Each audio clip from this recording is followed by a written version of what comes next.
Good morning and welcome to Face the Nation. I'm John Dickerson. We've got a lot to get to, so we're going to begin with Vice President Mike Pence. Mr. Pence, Mr. Vice President, thank you very much for being with us. Good morning, Getting John. used to that. Good morning, John. Let's start with the executive order on immigration. A federal judge has now blocked it. There has been criticism even from Republicans who like the policy, just don't like the rollout. Is it time to start over? It's not time to start over at all. During the course of the campaign and since the outset of this administration, President Trump has made it clear he's going to use his authority as president under the law to put the safety and security of the American people first, especially when it comes to protecting this country from the threat that radical Islamic terrorism poses to our families and our communities. The executive order is on a solid constitutional and statutory foundation. One court in Boston confirmed that. Another court in Washington came to a different decision, but we're very confident that as we move through the process of these appeals, that the president's authority in this area will be upheld, and we'll continue to take such actions as are necessary to put the safety and security of the American people first. Let me ask you about that judge, the federal judge in Washington. The president referred to him as a, quote, so-called judge. Now, the president can criticize anybody he wants. Criticism is one thing. In this instance, the big distinction is the president of the United States is calling into question the legitimacy of the judge and whether he has a legitimate role to make the decision he made. Is it right for the president to question the legitimacy of this judge? Not the ruling, not the opinion, not the policy, but the legitimacy. Every president has a right to be critical of the other branches of the federal government, as you noted. The simple fact is, I think the American people welcome the candor of this president. And the president and our whole administration, frankly, are frustrated because the law could not be more clear here, John. Not only his constitutional authority to conduct foreign policy for this country, but clear statutory authority in federal law today gives the president the ability to determine who is given access to this country and who is not. And in this case, the president used a list the Obama administration and the Congress identified of 7 countries compromised by terrorism. It's within his authority to do it.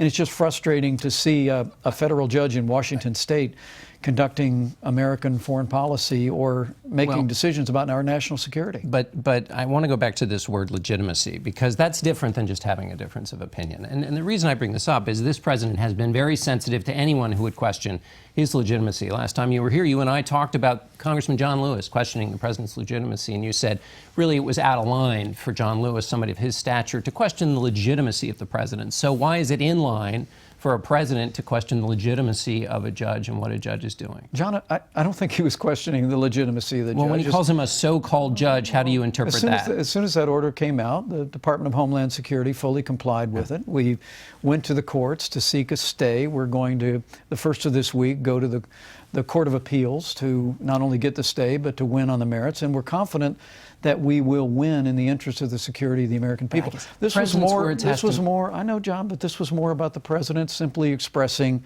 a frustration with a judge who is involving himself in the clear prerogatives of the president of the United States. But it's just when the president speaks, his words matter. And I guess the reason also is when I talked to the president, then he was just a candidate, in January of 2016, he talked about the President Obama's executive order on immigration.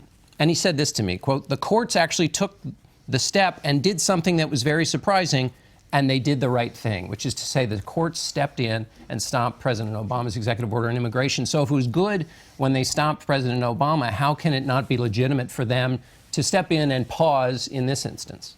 I think it's a great comparison, John. It's a very fair one on your part, as usual. In that case, President Obama was clearly taking action that was within the purview of the legislative branch. Congress had not acted in that regard, and so he attempted to use executive authority to implement laws that Congress had not passed.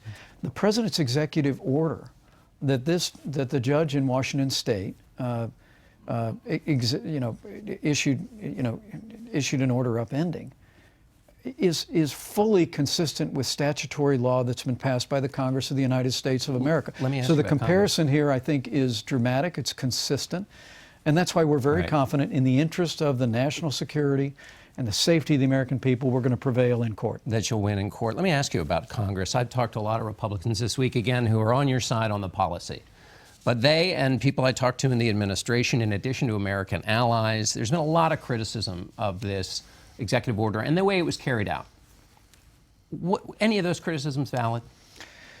Well, at the outset of an administration that is as busy keeping our promises to the American people as this one, we'll concede that sometimes the usual Washington niceties of informing members of Congress were not, fully implemented as they've been in the past. But I have to tell you, the American people, I think, are grateful to see from literally the day of the inauguration that we have in President Trump a leader who's been taking steps every day to get this economy moving, to put the safety and security of the American people first, to roll back the kind of regulations that are stifling economic growth. And on this immigration issue, the president was determined, working with the Justice Department, working with the Department of Homeland Security, to take executive action that would suspend immigration from countries that we know are compromised by terror.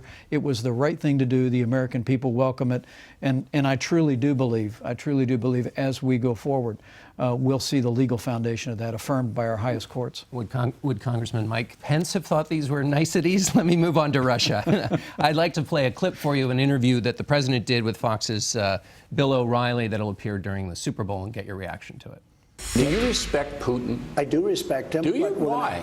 Well, I respect a lot of people, but that doesn't mean I'm going to get along with him. He's a leader of his country.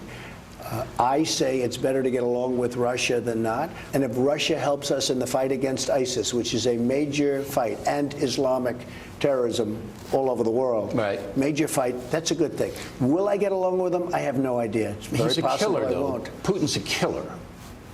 A lot of killers. We got a lot of killers. Why, you think our country's so innocent? Country's so innocent. Do you agree?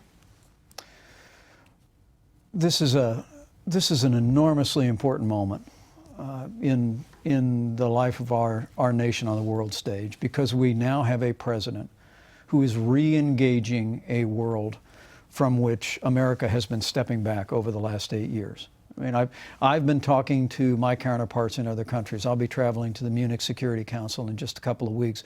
What I consistently hear from counterparts around the world is how much they welcome the fact that President Trump is re-engaging on behalf of America's interests, leaders around the world. And what you heard in that quote was a commitment to explore the possibility of starting anew and looking for common cause with Russia and with President Putin. Now, you also heard skepticism there. The president said it'd be better if we got along with Russia. Maybe we won't, but he's absolutely determined, and he told the American people this in the campaign, he's absolutely determined to explore ways, particularly in confronting and destroying ISIS, to work with Russia, and that's the spirit of those comments. When you re-engage the world, you have to do it with a moral voice. And he suggested there, I'll quote from Brent Stevens, who's on the Wall Street Journal editorial page, who tweeted, President Trump puts the United States on moral par with Putin's Russia. Never in history has a president slandered his country like this.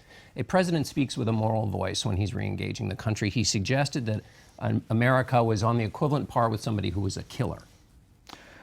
I simply don't accept that there was any moral equivalency in the president's comments. Look, President Trump, throughout his life, his campaign, and in this administration, has never hesitated to be critical of government policies by the United States in the past, but there was no moral equivalency. What you heard there was a determination to attempt to deal with the world as it is, to start afresh with Putin and to start afresh with Russia. Look, we face very, very serious dangers in the world. But that's why the United States, in many ways, has created a vacuum in the world as we've backed away from the world stage. But what the American people see is President Trump leaning into these relationships, bringing a healthy skepticism to all of it, particularly when it comes to Russia, but saying, look, if we could have a better relationship with Russia and with Putin, and not getting lost in the usual debates, but to say we're going to take an honest effort to advance America's interests in the peace and security of the world. But this is a new debate. This is not an old debate. No one has compared the United States to a killer in Vladimir Putin. And this is not the first time that the president has done this. When he was a candidate on MSNBC, he was asked whether it was wrong for Russia to kill journalists, and he said, quote, I think our country does plenty of killing also.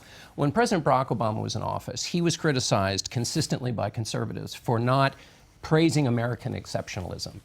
He never said anything on this par, did he? What I can tell you is there was no moral equivalency in what the president was saying. He was simply acknowledging that he has been throughout his life willing to be critical of government policies and government actions in the United States. But we recognize the extraordinary superiority, the ideals of the American people, and the implementation of those ideals. But do you think America is morally superior to Russia? What you have in this new president is someone who is willing to and is in fact engaging the world, including Russia, and saying, where can we find common interests that will advance the security of the American people, the peace and prosperity of the world, and he's determined to come at that in a new and renewed way. But America morally superior to Russia, yes or no?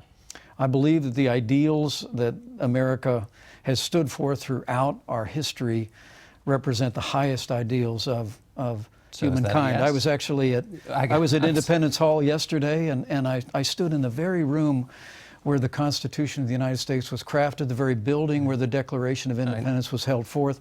Every American, including our president, represents that we uphold the highest ideals of the world. Shouldn't we be able to just say yes to that question, though? I think it's without question, John, that America is morally superior to Russia. American ideals are superior to countries all across the world. But again, what the president is determined to do, someone who has spent a lifetime looking for deals, is to see if we can have a new relationship with Russia and other countries that advances the interests of America first and the peace and security of the world. I've held you over your time, Mr. Vice President. Thank you so much for being with us. Thank you, John.